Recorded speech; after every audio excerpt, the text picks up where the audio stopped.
સુરેન્દ્રનગર જિલ્લાનું ધ્રાંગધ્રા શહેર સુરેન્દ્રનગરથી 38 કિલોમીટર દૂર આવેલું છે.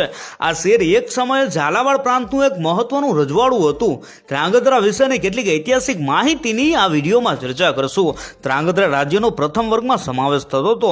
આ રજવાડામાં ઝાલા રાજપૂતો શાસન ચલાવતા. લગભગ 1156 ચોરસ માઇલ જેટલા વિસ્તારમાં આ રજવાડાની સત્તા પ્રવર્તી હતી.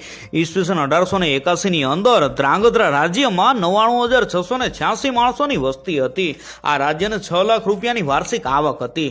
ધ્રાંગધ્રા રાજ્યમાં 125 જેટલા ગામડાઓનો સમાવેશ થતો હતો. આ રજવાડું 44,677 રૂપિયા અંગ્રેજ સરકાર અને જૂનાગઢ રજવાડાને ખંડણી સ્વરૂપે આપતું. આઝાદી સમયે આ રાજ્યની અંદર ઝાલા મેઘરાજજી ત્રીજા શાસક હતા. ત્યારે આ રાજ્યનો વિસ્તાર 1167 ચોરસ માઇલ જેટલો હતો. આ રાજ્યને 15 તોપોની સલામી આપવામાં આવતી.